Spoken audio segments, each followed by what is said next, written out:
Hello, my name is Kapil Sharma, and I'm serving as the Non-Resident Senior Fellow at the Middle East Programs here at the Atlantic Council. And today we have a unique opportunity to delve into one of the most ambitious trade and infrastructure projects of our time, the India-Middle East-Europe Economic Corridor, or more commonly known as IMEC. Joining us here are two key people, one representing a government and one representing private industry, who will play pivotal roles in this endeavor. We have Mr. Gérard Mestrallet, who serves as the Special Envoy of the French President for IMEC, and Mr. Anurag Varma, Senior Vice President of Public Affairs and Business Development for the Adani Group North America. Today, these two gentlemen represent the economic and diplomatic forces driving this new trade route, designed to enhance connectivity, boost trade, and strengthen strategic ties across three continents. Welcome, and thank you both of you for joining us to share your insights on IMEC's potential and collaborative future that it envisions. Special Envoy, we are going to start with you. And for the benefit of our audience, would you tell us what are France's primary goals in supporting the IMEC project? Thank you for inviting me. First of all, I am representing the public sector, as you mentioned, because I am the Special Envoy of the French President. But I have all my professional life in the private sector as industrialist in the energy sector. So this project is very important for France, but for Europe as a whole too, because it will connect Europe and India through the Middle East. And India is the rising empire of the 21st century with an enormous and talented population and also a pace of growth of more than 6% in volume per year. And so it will double in 11 or 12 years. So the relationship between Europe and France and India through the Middle East as a pivotal situation is very key for the coming decades and for the whole century. And so that is why the President Macron has been very active discussing with Prime Minister Modi, discussing also with the other chief of states. And the signature in New Delhi in September 2023 of this huge project, which will be one of the most important infrastructure project, connectivity project of the coming decades and decades, is essential for the future stability of the world. Thank you, and thank you for framing that, and especially from the French perspective. Mr. Varma, you represent one of the largest infrastructure companies in the world, but that happens to be based in India. What opportunities do you and the Adani Group, what do you see IMEC presenting for you and generally Indian businesses as a whole? Thank you. First of all, thank you for having me and having our company included with His Excellency here. When we, the Adani Group, look at where we are going in the future, we started with India, right? And we have 14 ports around India. We have a port in Haifa. And we're building a port in Sri Lanka. For us, it's all about connectivity from India outwards. And we see the next generation of trade, again, as His Excellency frames, for years and years to come, going in the direction through the Middle East and to Europe. For us, it's a natural fit. And again, Haifa Port is only, we acquired it 2 or 3 years ago. This is all, IMEC coming together is very much in line with the way we're viewing ourselves as an Indian infrastructure conglomerate moving out to the world. Sir, how do you see sectors, to build upon Mr. Varma's comments, how do you see, or what specific sectors or industries do you see benefiting the most from IMEC from a French perspective? There will be lots of sectors, industrial sectors concerned. First of all, you have to note that the corridor will facilitate the transport of goods, containers. Secondly, it will also transport energy, green hydrogen, power, green power with high voltage lines, but also data. in order to transport digital data from India to the Middle East and to the Middle East from to Europe. So, of course, the construction companies, in order to build the infrastructure, the ports, the railways, will be involved. Also, the railway companies for the infrastructure, but also for the trains themselves, for the rolling stocks, will be called to propose their offerings. The cables company to connect through fiber optics cables, India to Middle East through Mediterranean to Marseille, for example. But also the shipping company, of course, because they will be at the end the users of the IMEC, of the corridor, and they will decide. That's why the IMEC will have to be performing well, to be efficient, to be safer, cleaner, greener, and cheaper and quicker. So it's important to have a lot of companies. So in France, we have, for example, I answer your questions. We have CMA CGM as a shipping company. We have Alstom as the largest occidental railway company, rolling stock builder. We have cable companies in France, Nexans, Orange. We have lots of companies which will be involved in the construction, and many others, many more, involved in the future of the IMEC once it will be built. Both of you describe a very aggressive agenda with IMEC, and the question I would like to ask both of you, and Mr. Varma, we'll start with you, is from a private sector, what do you see are some of the biggest challenges then of implementing IMEC? Well, the challenges are consistent with any challenges when it comes to infrastructure development, right? Infrastructure development requires a large capex up front, and then longevity of the project, right? And that's what makes it profitable, right? So it requires some stability,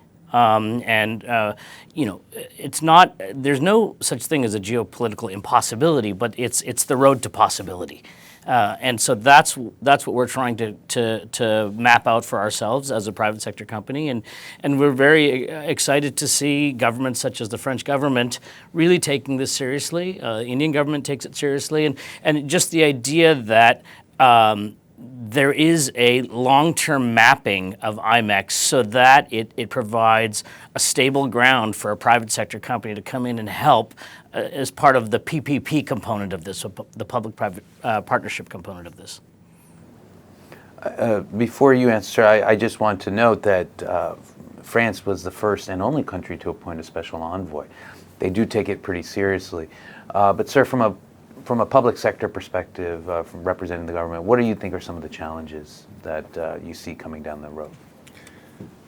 Of course, I see the difficulties of the second leg of the project. We have a maritime leg between India and the Middle East, then a land segment connecting most of the countries of the Middle East to Israel, Haifa, and then a third leg on the Mediterranean Sea to Marseille.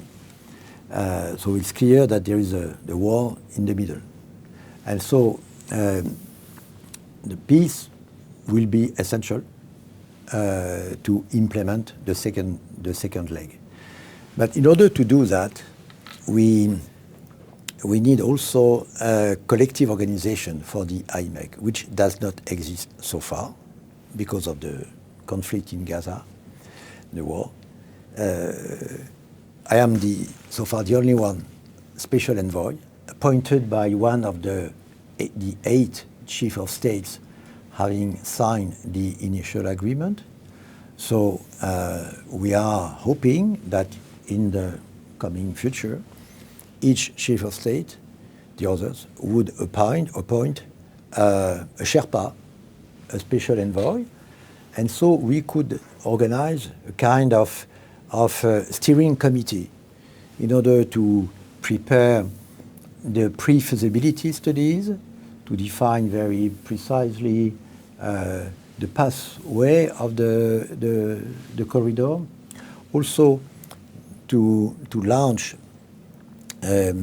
economic studies on two things. First, the future traffic, what will be the demand, because we are creating an offering, but supply, but what will be the demand of transport between India, Middle East, and Europe. And secondly, to launch also economic studies on the impact of the corridor on the hinterland, because it will be very important. It will be important not only to transport a container from Mumbai or Mundra to Marseille.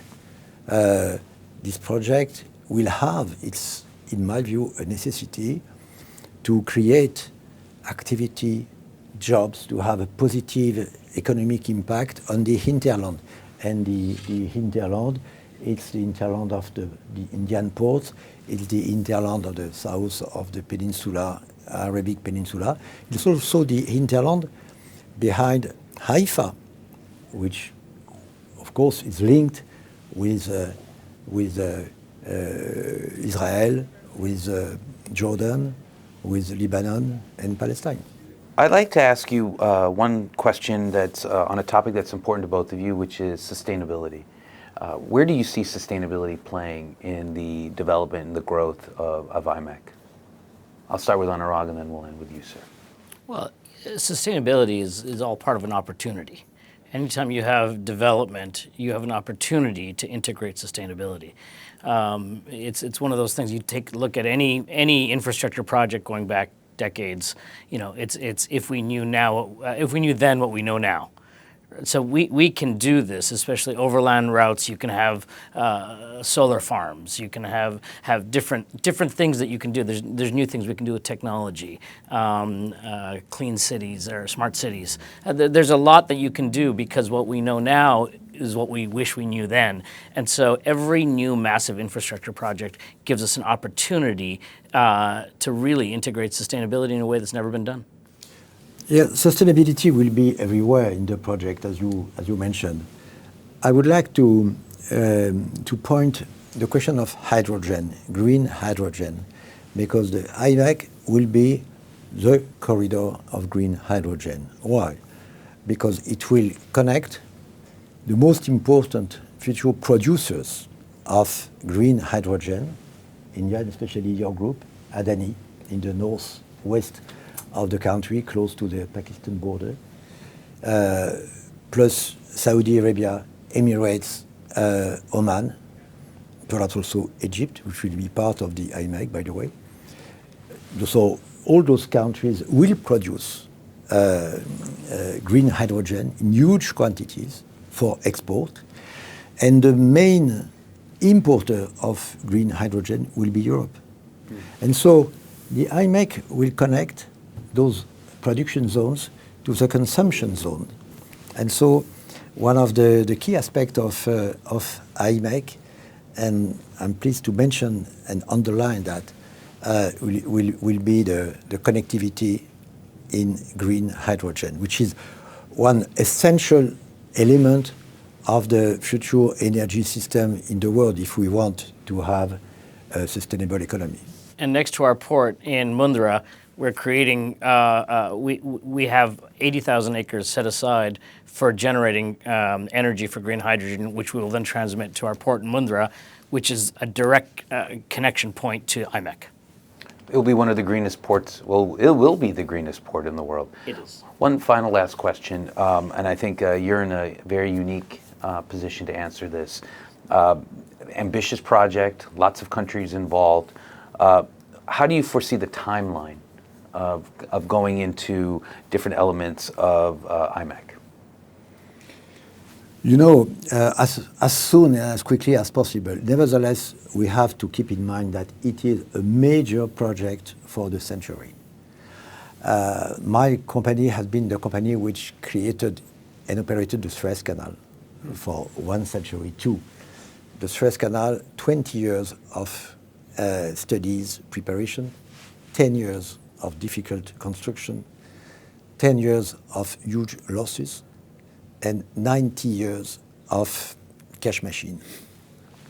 So it will not last so long, of course, for IMEC because we are in the 21st century. Nevertheless, it is a huge project and it will take some time. First, the pre-feasibility studies, economic studies, the direct, the track, the precise track pathway will take a few years before direct construction. And since it is international, we have lots of countries to gather it. So the governance of the project is, for me, a prerequisite in order to accelerate the delays, the construction of the project. But it's a matter of a few years at the starting point, and when it will be built, and of course some legs will take longer time than others. You are very well advanced between India and the UAE.